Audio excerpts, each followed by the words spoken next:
This podcast is brought to you by Traventure Cafe, where the wild at heart fuel their passion and adventure is served fresh.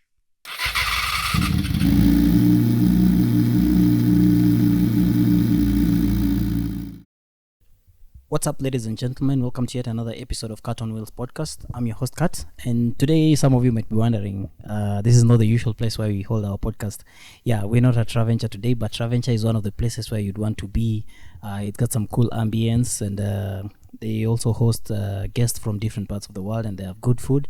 You can visit there sometime when you're free, and you'll have a good time. Today, I'm at the Rad 254. Rad 254 is a store where they sell bike gears and everything, and today I'm with the founder of Rad 254, Shivam. Karibu sana Shivam, man. Thank you. It's great to be here. Yeah, thank you so much for also making time to accommodate us despite your busy schedule, man. Yeah, I've been following you, and I'm really excited and honored to be a part of it. So, Sante sana. Thank you so much. Thanks, man. Thank you so much, man. So I'll just jump straight in. When I walked into your shop, I noticed something about these boots. And I'm only used to the LS2 helmets, but I noticed this is an LS2 brand. What about these shoes? Like, they don't look like, if you look at them, they don't look like a biking shoe, really. It's very fancy. It's very fancy. Yeah, I actually thought this is kind of like your swag, and it's something that you would like. So yeah, actually, I've admired it. That's why I said I'll put it here. Could you tell me something about this shoe? Yeah, I'm not surprised it's caught your attention. It's caught so many people's attention because it's a riding boot. It has the correct protection on it, and the beauty about it is it's something that can pass as a casual shoe as well. So you can actually wear it on a daily basis. You can go to work with it. You can go shopping with it. You can wear it with jeans. Yet you're safe when you're on the bike, so you don't have to keep changing your shoes through the day. You just wear it, and it passes as a sneaker. Yeah, it's making it look very special, with the difference. This is nice. Actually, the evolution of now biking and the gears and everything, yeah? Yeah. So in your shop, you pretty much have everything. Yeah, so RAD stands for Road Adventure Dirt. Road Adventure Dirt. Those are kind of like the three disciplines that cover anything to do with a motorbike. You'll either be on the road, you'll either be off-road, or you'll be doing adventure riding. So that's really what rad means, and since we call ourselves Rad, we do cater for everything in all three disciplines under one roof. Interesting. Yeah. So let me ask you, when someone wants to venture into this kind of business, like for instance when you ventured into this business, did it mean that you have to learn about biking and all the other things? Because most of the time when I've walked into your shop, you just ask me the brand of my bike and also with some other customers, and you're able to recommend. Do you need to have the knowledge of biking? Yeah, it always makes a big difference when you do. I mean, there's so much stuff out there in the market, right? There's so much stuff in terms of road, adventure, off-road stuff. So if you have an understanding about all the products, then you can really guide everyone as to what's best for them, what's most suited. And it does get quite technical, especially if you look at tires, because you can have kind of like 5 or 6 different options in a certain size. So you need to understand what the clients are, what kind of riding they're doing, and what they're expecting out of the tires, stuff like that, so you can advise them correctly. And the same applies for helmets, for boots, for gloves, jackets. There's just so much stuff out there. So being from a biking background definitely helps. And that's the knowledge and experience you can use to pass on. Interesting. Have you been a biker all your life? Yeah, since I was 4 years old. You started biking since 4 years old? Since I was 4 years old. That talks about your experience, man. It talks a lot about your experience. So I'm from a off-road background, and I did all my riding off-road, did a lot of racing, won numerous national championships in Kenya, and the whole business stemmed from that. Initially it was purely off-road, and then we ventured into road and adventure. So it's all items under one roof now.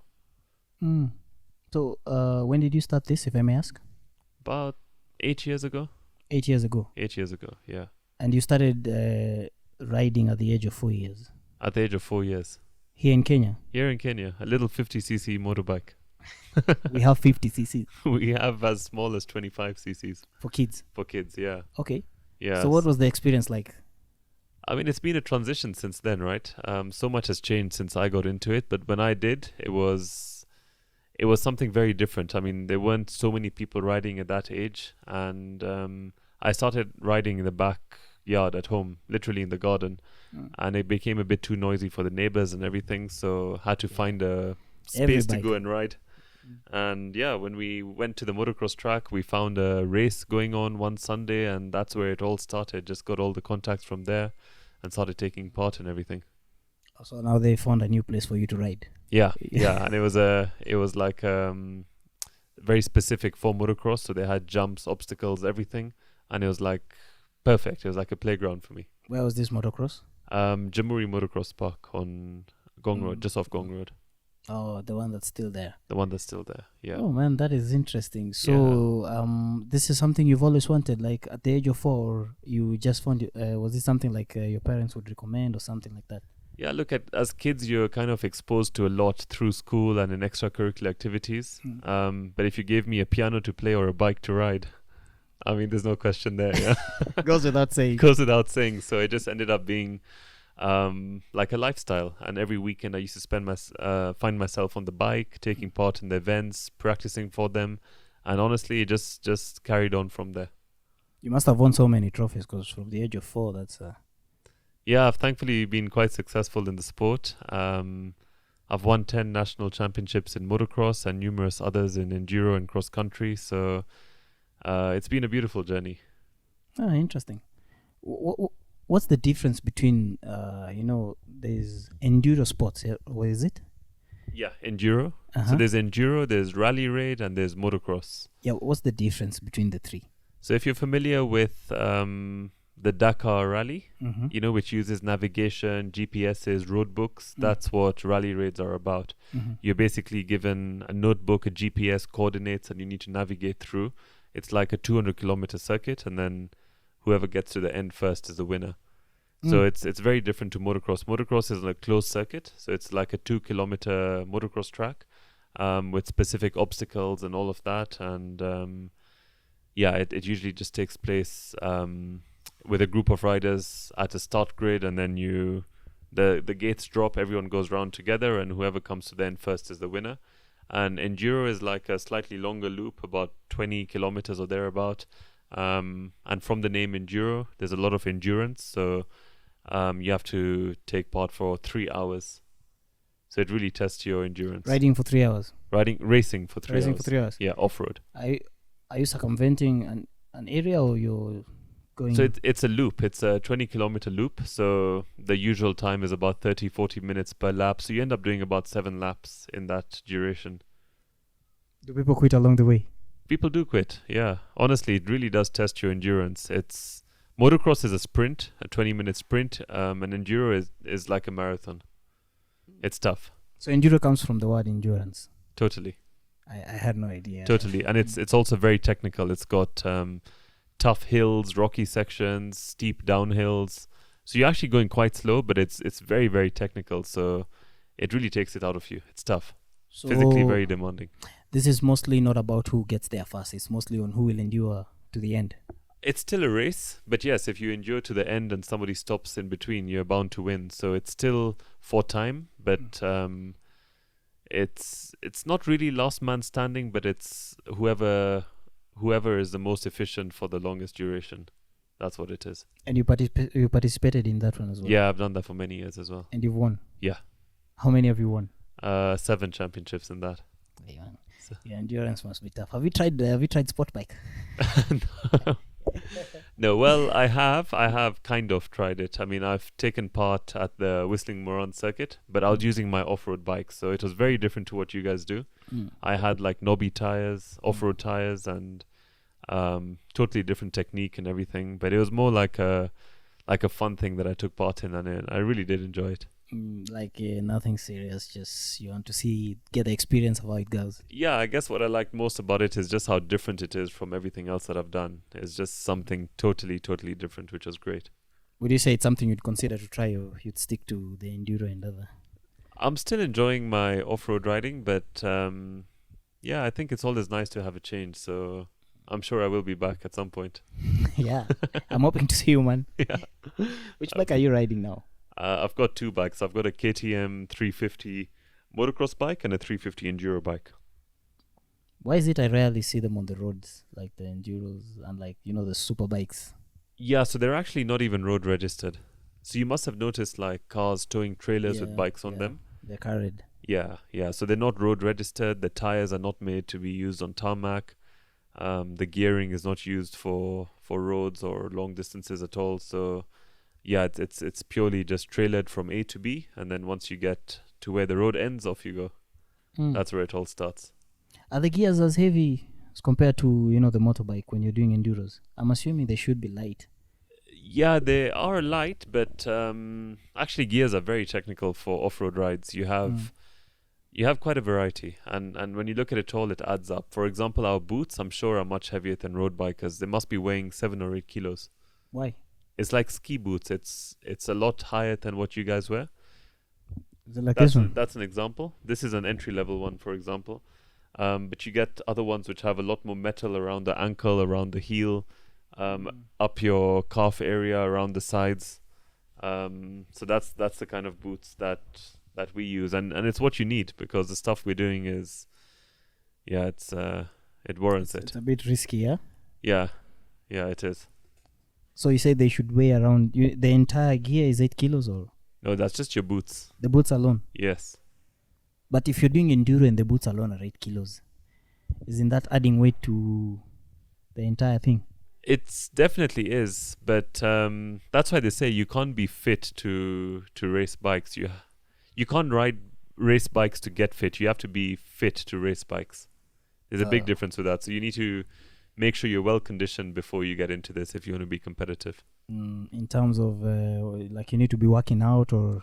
Yeah, you need a fair bit of muscle mass, but you also need to have the endurance. You need to have the cardiovascular endurance as well, because your heart rates go up very quick, and then you need to be able to endure it for that long period of time. 3 hours non-stop? Yeah, 3 hours non-stop. So what are like the do's and don'ts before a race when you're doing enduro? What's recommended? Well, what's recommended is to be fit. Don't get there when you're unfit, because that's when mistakes happen. That's where you begin to lose concentration, lose focus. You're not able to control your bike as well. So you actually need to be very fit, need to be strong, need to be mentally in the right place. And at the end of it all, as much as you're meant to train off the bike, you need to make sure you've had enough seat time on the bike. Make sure you've spent enough time riding, training, and just being confident with it. So other than just jumping the hills and going down and doing the loop, there's more that comes with it. There's quite a bit more. Yeah, there's quite a bit more. It's you have to be one with your bike. The minute you start fighting your bike, that's the end of it. You can imagine it's like going into a boxing match for 3 hours with your bike. Your bike is going to win. Definitely. Yeah, It's you a need machine. you need to be in sync with that bike, not working against it. Would you say the enduros are technical compared to superbikes and the other off-road like GS? Yeah, I Africa think Twin? definitely. I mean, you get obstacles in the events that are meant to make it technical. So it's very different to what superbikes or adventure bikes will be, because you're kind of just riding the terrain as it is. But in enduros, there are logs, there are obstacles, there are big holes, pits created. So it's made very difficult.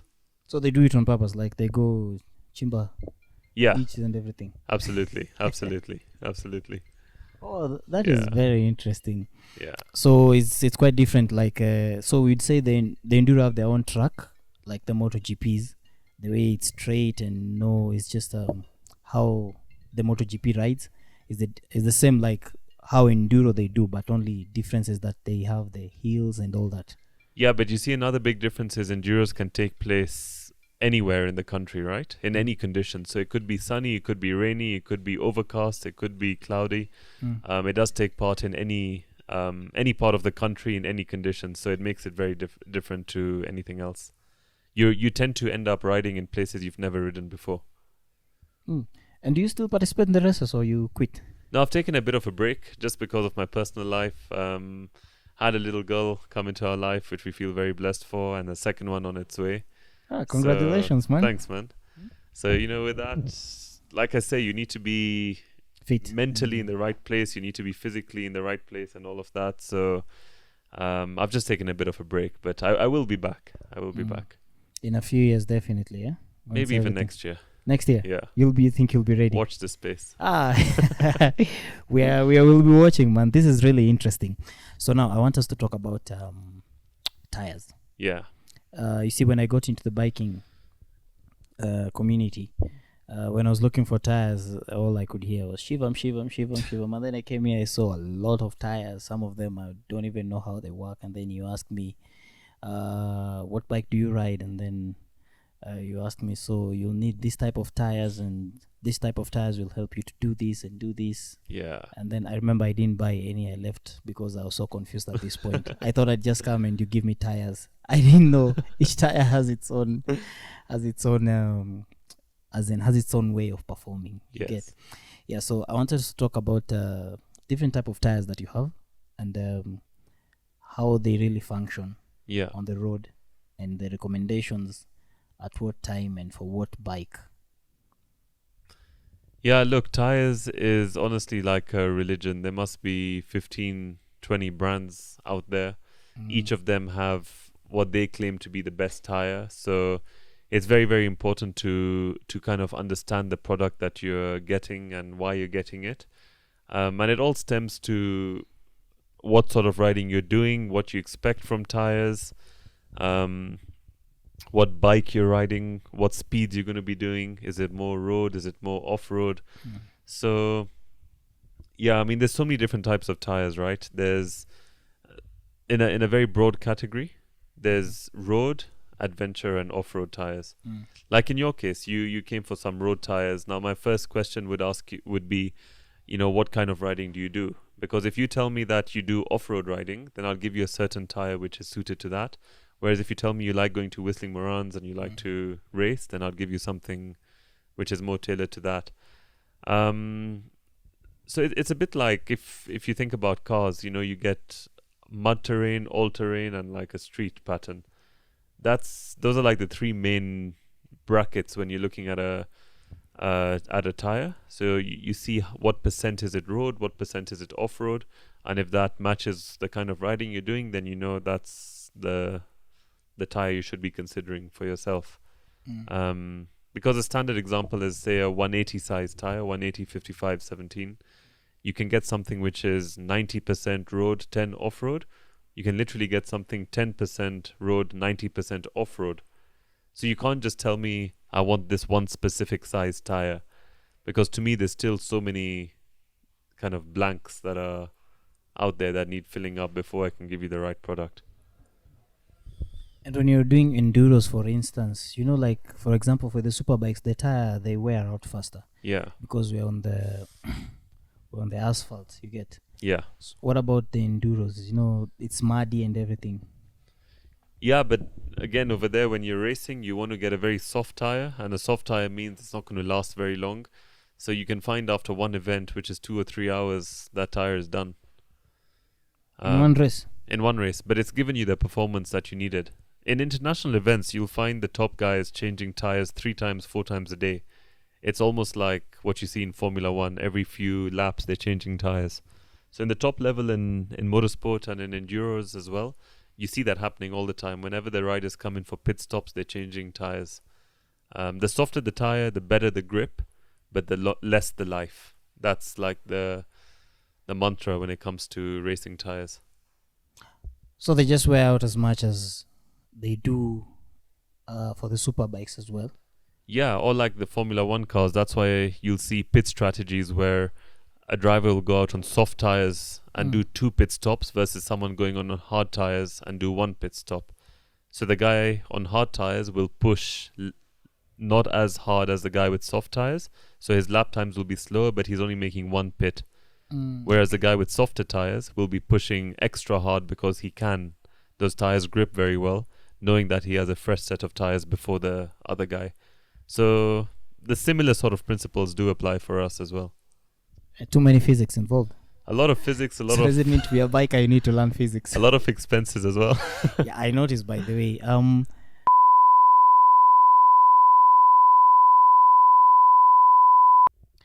Ladies and gentlemen, we apologize for that. We had a little bit of a technical glitch, but we now sorted it out.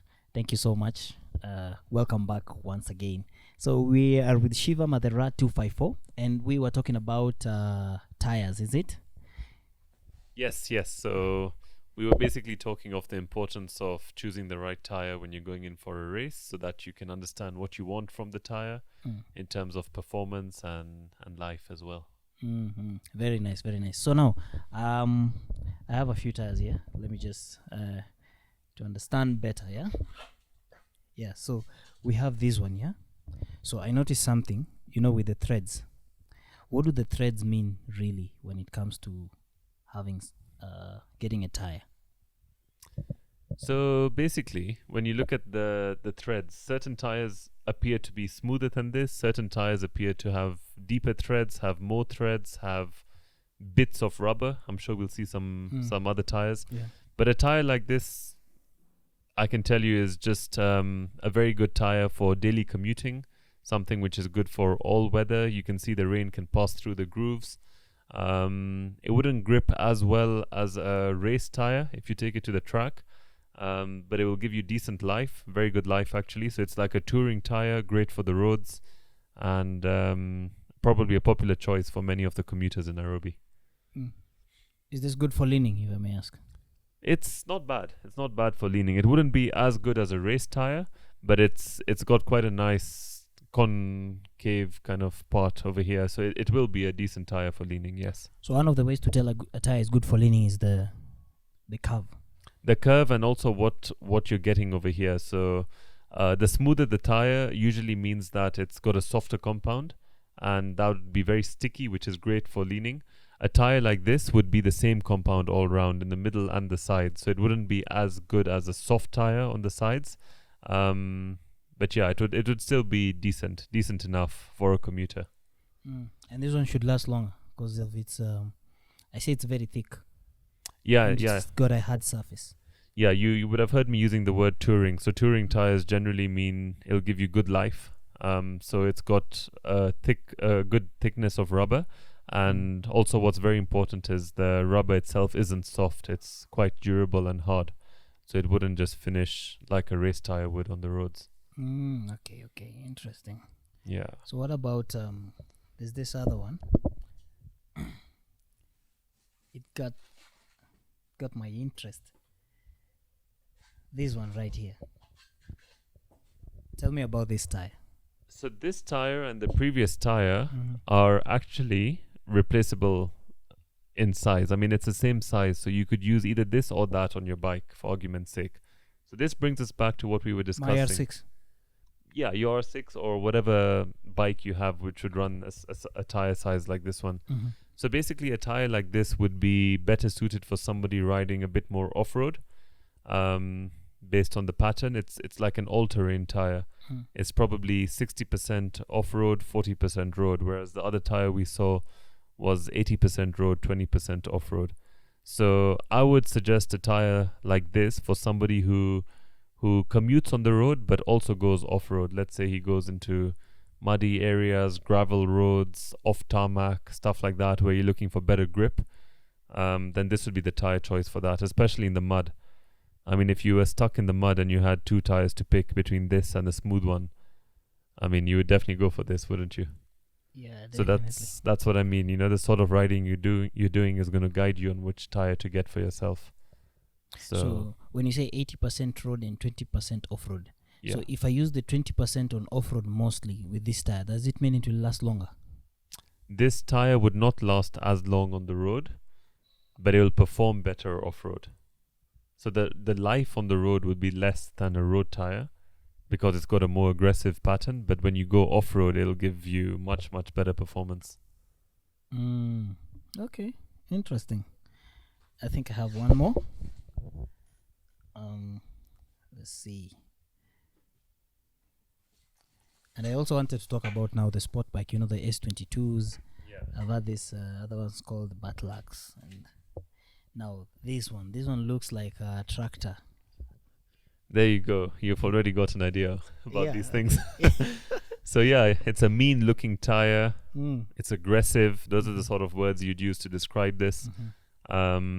So obviously better suited for off-road. So this is now an off-road enduro tire. So someone like myself who goes out riding off-road, I would definitely go for something like this. It's got big lugs, very deep, aggressive looking lugs. So it'll, get me through mud. It'll get me through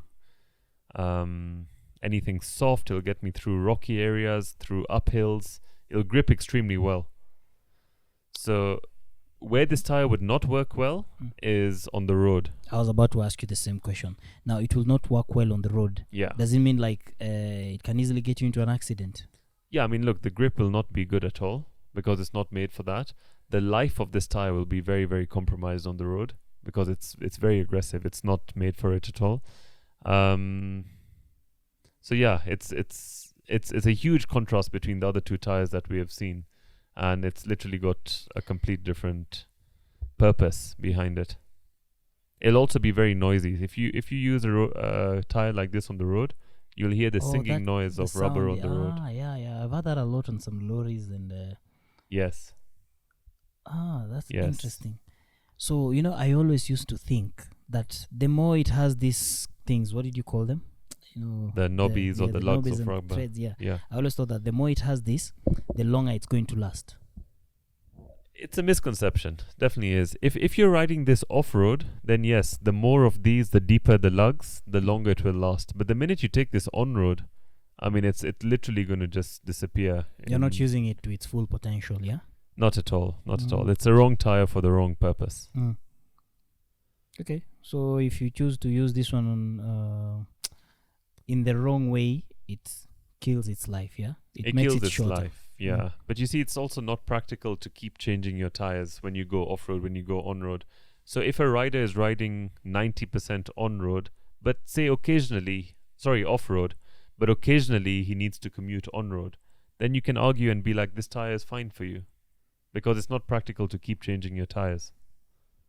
So I'm assuming for someone who's commuting but lives in Turkana areas or maybe places where the roads are not that Exactly. good, this is the best, and this would be probably one of the leading candidates. Not to say others will not work, but you're right. Based on that, this one would be one of the leading candidates. So does this really matter? Because these ones, like, it's bumpy, like this straight, and then we have that one right there. It's somehow curved like this. It has a unique pattern. Does it make any difference? It does. What's the difference? So if you look at... You think I can have that one just as we discuss? I think even just right here it is. Yeah, so if you look at a scale of 0 to 100, every tire will have a % off-road and a % on-road. Okay? So like this tire, which we've just seen, is 95% off-road, 5% on-road. 95% off-road. Whereas a tire like this is a 50-50, so it's half off-road, half on-road. Is there a tire that's 100% just off? Yeah. Because now I'm assuming if you tell me 95% off-road, 5% on the road, that does not really make sense. That 5%, does it really count? You know what? It basically is telling you that it's completely off-road. The only tire that would be more suited to off-road than the one we had just discussed would be one of those very soft compound tires that I was talking to you about. Something that we use for races.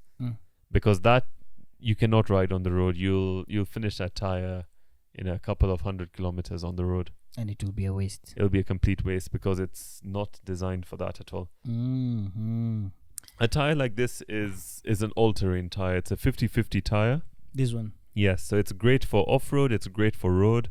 It's brilliant in the wet. It's decent in the mud. It's decent on tarmac. So you see, it ticks all the boxes. It won't be as good as a street tire on-road, and it won't be as good as a off-road tire off-road, but it gives you the best of both worlds. So if you're somebody who, like you just mentioned, you're in Turkana and you're commuting on gravel roads, stuff like that, I would say a tire like this would definitely be a good option for you. Whereas if you're somebody who wants to go to Whistling Morans and go around the track, I wouldn't recommend it. So when you're doing enduro, for instance, and you have everything wrong, like including the tires, that will alter your endurance, yeah? Remember, your tire is your point of contact on the ground. I mean, it's like I said, you and your bike are one, and what's touching you to the ground? It's your tires on your motorcycle. So if you have the wrong tires, there's something off about that whole combination, and you'll just be having a very long day. Let's just say that. I see now. Now this is a bit. This is the question I've seen a lot, and some people have asked me. what are these things? We call them chicken stripes, but what's the why are they here and what's their job really? So the main purpose is just to show that the tire is new. It's never been used, never been installed. You can tell that it's never really had contact with the ground. That's the way to prove. Yeah, that's one of the ways to prove. But also when It's a selling point, for instance. No? yeah, it is a selling point. You know that it's new rubber. But also one thing that's very important is whenever you get a new set of tires, you need to run them in. They won't work. They won't perform the same on day one, or let's say kilometer 1 as they will on kilometer 1000. Okay. So you need to get rid of that top surface of rubber to really enjoy the true compound of a tire. So once you've gotten rid of these, you know you've kind of like scrubbed in that tire and you're ready to enjoy it for what it's worth. So the only way to know that you've started riding is when the chicken stripes go away. Exactly. It takes a few hundred kilometers and then you're all set. So you can tell this is a newbie or he has new tires. Exactly. It's got new rubber, yeah. So are you telling me if I shave this thing off this, you won't be able to sell this tire? Or you'll have a lot to prove that it's new? Well, after this podcast, I'm sure people will start questioning me now. So I need to They'll be coming and asking me, I don't see the chicken stripes. Exactly. This is interesting. Thank you so much for elaborating on the tires. Yeah. Let's talk a little bit about the S22s. I don't know. I'm not sure if there's here an S22 and the Batlux as well. Now, these tires I normally see they have less stripes, Yeah. compared to the other ones. Yes. So if you look at a street tire, there's 3 kind of levels of a street tire. You get a touring tire, hypersport tire, and race tire. So a race tire would be very smooth, very soft. A touring tire would have deeper grooves, it'll have more grooves. And a hypersport tire is like a bit of both. So it'll have a very hard center part and a soft outer part. So, like I said, tires are quite technical, but in a nutshell, even if you're riding on the road, you need to decide whether you're going to go for a touring tire, hypersport, or race. S22s are hypersport tires. So the center part of the tire, which is in contact on the ground, is quite hard. Sad. So it gives you good life. But the beauty about the S22 is the sides are soft. So if you ever lean the bike, you're getting the performance of a race tire with that. So it's a dual compound mixture on that one tire. And that's not for commuting. It can be used for commuting, but it's more used for somebody who really likes to lean the bike and try and push that tire a bit more. I think you're talking about everyone with a super bike. Pretty much. You're right. Because you always Lovely. want to try and improve yourself as a rider as well. So, I mean, a tire like that would definitely allow you to do so. Okay, so the fact that they have soft surface on the edges, that means they won't last long. They will. Because how often are you on the side of the tire? It's only when you're leaning. Majority of your riding is straight, isn't it? It's upright. So because the center part of the tire is hard, it will give you the life. But when you lean on the sides, it'll give you the grip as well. Shivam, let me ask you, what part of a tire wears out first? The center part. So if you had a very soft center part on that tire, and if you're riding on the road, you'll find your edges of the tire to be like new, but your center part would be done. It's like if you do a burnout. That's the kind of picture you would paint. So do you mean to tell me even the ones that we've been looking at that seemed like the entire tire is just hard, the center part will still wear out first? Yes, it will, because that's the point of contact on the ground. Point of contact. Yeah. Oh, interesting. That's nice. Okay, so now another thing I want us to talk about. I have this helmet. You'll just hold this one. And there's this S22. The LS2, yeah. Yeah, so sorry. I'm so into tires, man. Yeah, the LS2. Yo, by the way, the LS2, this is the same, like they're the same brand, like the one I was talking about. I was actually surprised about these shoes. You guys need to come and have a look at these shoes. I'm sure they'll be out of stock soon. Because actually, they're very trendy. I might just get them. They're very trendy. Yeah. Now, I noticed, this helmet does not look like this other helmet. Not in terms of color, but I noticed this one has a cap. Yeah. And this one does not have a cap. Why is that? So let's go back to RAD, Road Adventure Dirt. Yeah. Right? 3 different disciplines, and here's a prime example. We had looked at tires, We had seen an off-road tire and we had seen a road tire.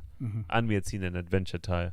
So even with helmets, you get 3 different types of helmets. You get road helmets, adventure helmets, and off-road helmets. Or dirt helmets. So you don't just go and buy anything when you have this type of bike? Not at all. That's why my first question will always be, my first 2 questions are, what bike do you ride and what kind of riding do you do? Because if you're riding purely on-road, we would never look at a helmet like this. This is an off-road helmet. This is a helmet in which you need to use goggles to protect your eyes. It doesn't have a visor? No, there's no visor. So you need to use goggles, and a helmet like this is mainly used for off-road riding. So stuff that I do, like motocross, enduro, rally raids, stuff like that. So why is that? It's a little bit lighter. It's got very good ventilation of air. Compared to the helmet you're holding, you can see it has this peak. So if you put a peak on that helmet on the road, you'll get a lot of drag. Whenever you're trying to ride on the road, you'll find your head just moving back because this is causing a lot of drag.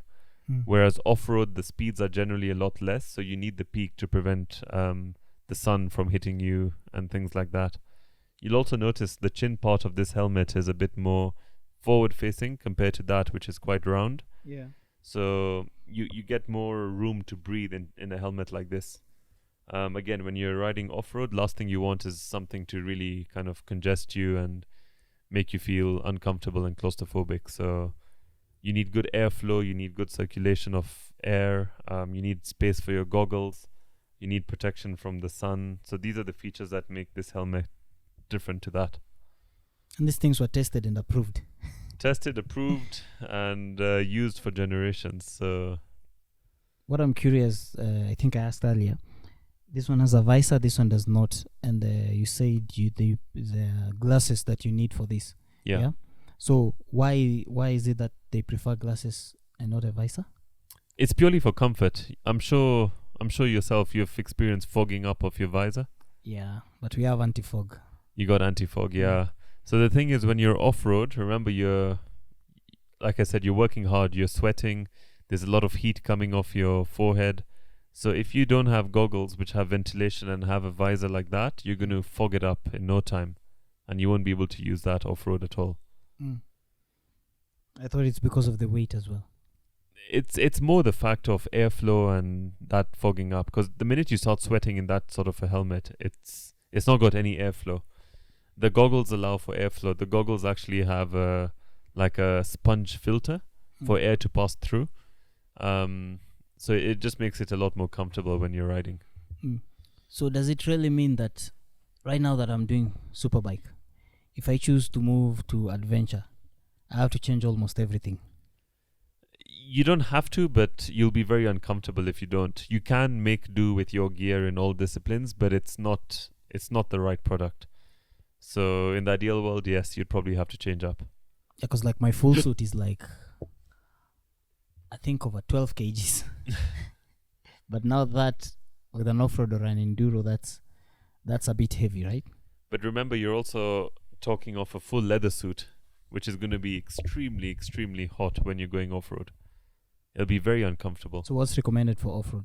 So for off-road stuff, you get very specific gear, which you wear over your certain parts of your body, like your lower back, your knees, your boots, stuff like that. And then over that, you wear a very thin fabric jersey, unlike heavy leather suits, which you use for the road. But is that really enough to protect you? It is, because your first layer of defense is the comprehensive gear I'm talking about. Things like the boots, things like the specialized knee protection, the elbow guards, the kidney belts. So you wear all that, and then what you wear over it is purely aesthetic more than anything else. Your safety gear is underneath it all. And they're good for impact. Very good. I mean, they're tried, tested. like jumping on a motorbike for 20 meters or so is hectic. So it's gone through. There's certain gear that's made specifically for those applications. I saw some of your photos on Instagram, like you're flying high and all that. That's like 20 meters. Yeah, that's 25 meters. Do some people go even higher?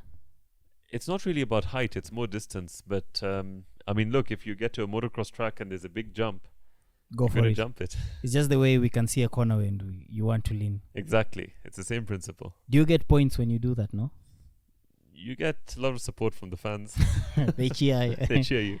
But the points you get are by crossing the finish line first.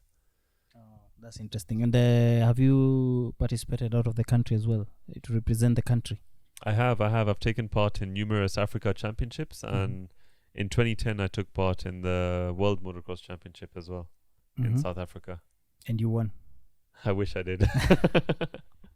Yeah, no, it's a different ball game when you look at the rest of the world versus where we are. We still have a long way to go. Even for enduros. Yeah, How is definitely. We have a very long way to go. Really? Yeah. Actually, I've been thinking that enduros, they're doing well compared to, the superbike, as guys who do. Because I think you guys have full support from, what is it called? Is it FIM? Yes, it's And the FIM Africa, and it's the Motorsports Federation. Yes, the Motorsport Federation, that's Yeah. the one. I see you guys have a lot of support from that, the participations and everything. And yours is the track that you go into in Jamhuri. Is that considered a national track or it's not? Yeah, you see the difference between us and other countries. It's the only track that we have. Other countries will have so many different tracks which they can use, and they have different surfaces. They'll have mud tracks, they'll have sand tracks, they'll have hard pack tracks. So they get exposed to so much more compared to what our riders do. The same track which I started riding on all those years back is the same track that we're using today. So we haven't had the opportunity to kind of get that exposure on different surfaces and everything. And the minute you start getting that exposure, you improve as a rider. So what would you call that track? It's a mud track. It's a hard pack. Hard pack. It's a very hard pack track. So mud track has mud, I'm assuming. Mud track has mud. Sand track is sand. like literally riding on coastal sand. So complete different technique, complete different experience to the hard pack tracks. So when you went to South Africa, you participated in the mud track. So that track actually had hard pack section, mud section, and a sand section. It had it all.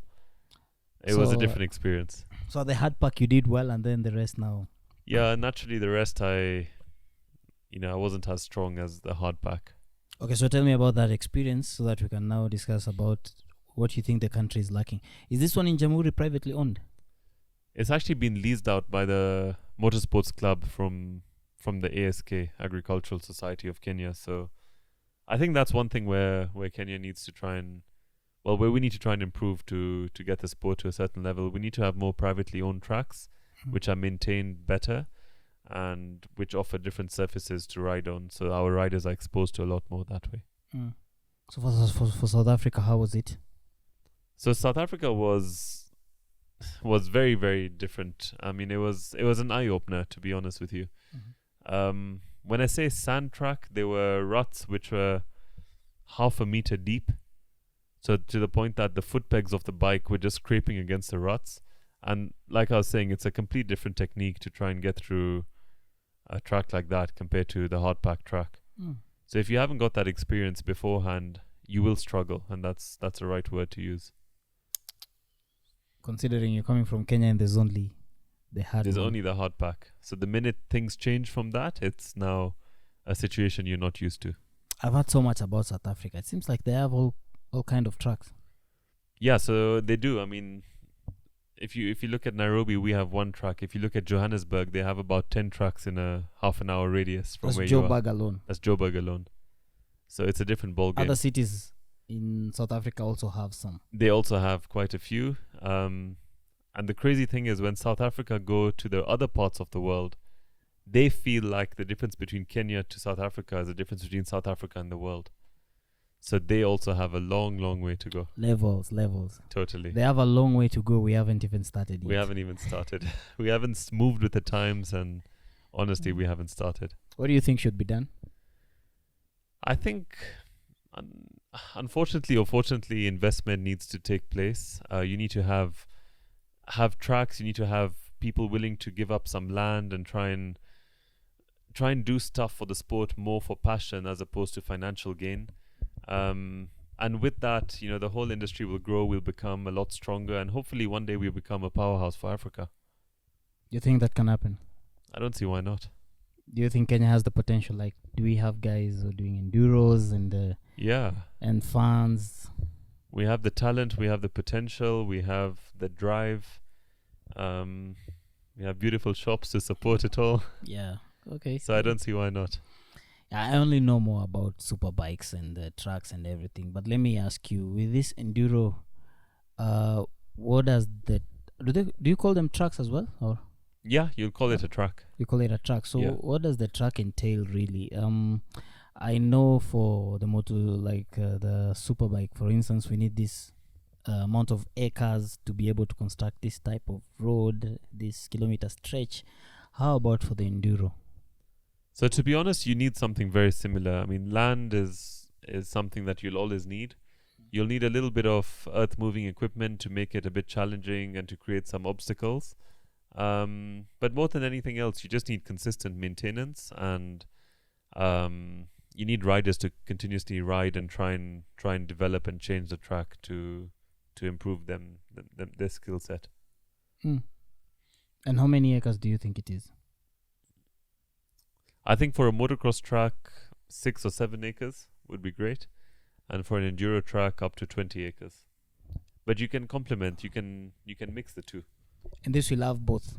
It will have Enduro it and will have motocross. no. I mean, it will have the hard. You said the mud track, the sand. Yes, so you bring in sand, you bring in like a different, like black cotton as opposed to red soil, so that way you're going to have your 3 different types of track surfaces. You know, in places like Russia and in winter countries, they also race on snow. So obviously that's something we'll They're working with what they have. Yeah. So if you're to go there, definitely. I mean, it goes without saying. I've never ridden on ice. And those guys have been practicing. But I think it's the same thing. If they come here, they'll also have crazy challenge, right? Yeah, not as extreme because, you know, over there it's seasonal. So half the year will be on snow and ice. The other half will be on hard pack stuff. But it just goes to show the range of tracks and the variety of skill sets needed. That is interesting. And these races that you've done, you've experienced any hardship, like, gotten into an accident and getting Yeah. disqualified? Do you guys get such disqualifications and all that? Yeah, we do. If you've done the wrong things, you will get disqualified. Thankfully, I've never been disqualified, but I've had a couple of falls. It's part of the sport. You just have to bounce back. You know, you take the right precautions. You make sure you kit it out well, but at the end of it, you try and be careful. But if something happens, you just got to accept it and bounce back. It doesn't take you long, though. No, it doesn't take you long. If you're mentally strong, you'll be back in no time. That is how you know someone is a biker, yeah? Exactly. Exactly. When I know you're- you've been through a fall as well on the road, haven't you? Yeah, I've been through just one, I think. Yeah. Yeah. And that really tested me. I realized, okay, yeah, I think I want to be a biker now. Yeah. But I'm not saying that is the qualifications to be a biker. Just a disclaimer. People might misinterpret the entire thing. So what are some of the things someone can do to get disqualified for the enduro races? So taking shortcuts on the course is something that's not allowed. It's a very long loop, and you have a GPS, so they actually look at every single move and every single route you're taking. But if you're taking shortcuts, that leads to disqualification. And also foul play, like if you try and block other riders or try and make other riders fall, or if you're an obstacle to others, then that foul play leads to your downfall. How do you tell that you've blocked someone? Sometimes you can just be riding and then someone is behind you, but it's not intentional. Yeah, it's quite evident. If there's somebody behind you, these bikes have horns, so he'll have hooted a couple of times. And if he's behind you, it means he's faster than you. And if he's not moving out of the way, if you're not moving out of the way, now you're beginning to be an obstacle. And certain parts of these tracks can only accommodate one rider at a time. So it's in all fairness, if somebody is caught up behind you, he's faster than you, just pull to the side, let him go, and then come back in line and try and chase him. Is this the same for the Dakar Rally, for instance? Dakar races? Yeah, see, the Dakar is all navigation, so it's not really one specific line you have to follow. They have points to hit. Now, how you get to the point is up to you, kind of. So It's very different. They don't really get stuck behind each other in the Dakar. So it works exactly just like the Safari Rally, yeah? Just that it's more navigation, it's more GPS, it's more coordinates, stuff like that. But is there someone like a ref who's monitoring the whole thing? The Especially GPS for is the the enduro. referee. At the end of the day, you're given your GPS, and they put it on the screen. They look at your path and superimpose it onto the path you should have taken, and they'll tell you exactly what you've done wrong. What about the enduro? Same thing. Same thing. That way you can't take any shortcuts. So does it mean like it's one guy who's looking at all the GPS, or One guy, yeah. One guy, but you see, that's the gospel truth, because it can be a saving grace or it can be your downfall. You cannot change what the GPS has said or has tracked. that is the only way to prove it? It's the only way to prove it. So if you have the race route on your screen, you superimpose your route on it from your GPS, and you can see if you followed it or if you've taken shortcuts or what's going on. What about blocking people like the one you've said? How is that monitored? That's more, it doesn't happen as often, but it's more just your word against my word. It's just how it is. I mean, a disqualification can happen if you've been blocking someone, but at the end of the day, you just got to be a good sportsman. No, but I'm curious though. I mean, if it's your word against mine, how do you come to a conclusion for me to get a disqualification? Again, there's ways to look at the GPS to see at what time you've been at a certain point and if you've been held up and all of that. So there are ways to check it. Like I say, it gets very technical then, and disqualification can happen but hasn't in a while for blocking someone. And again, if the rider is faster and he's behind you, he should also try and just get past you, just overtake you on the track. Okay, Ebu, give me an experience of someone who was disqualified, especially in your race, and what was the cause? I know there are many other causes other than... Yeah, it's pretty much exactly when somebody gets to a point in the track where only one bike can pass, and the biker doesn't let the guy from behind pass, and now no one can do anything about it. All of a sudden you get a traffic jam, and there's 2, 3, 4 people who can pinpoint and be like, that person in front was an obstruction. No GoPros, no nothing to show. Some have GoPros, but once 2 or 3 people speak against one, it's quite evident what's going on. What if they speak against the one with the GoPro and it is evident? Yeah, see, then it's unnecessary politics, because then it's yeah, that's what I'm trying to understand. Cause bringing evidence to the table and trying to prove otherwise, stuff like that. So it gets a bit technical. Hey man, that must be really... It can get crazy. Yeah, it should never really get to that. I mean, at the end of the day, in this sport, you're not here to block others and try and win like that. If you want to win, you have to just do it the right way. So all the times you've been racing, it's been fair and square, you'd say.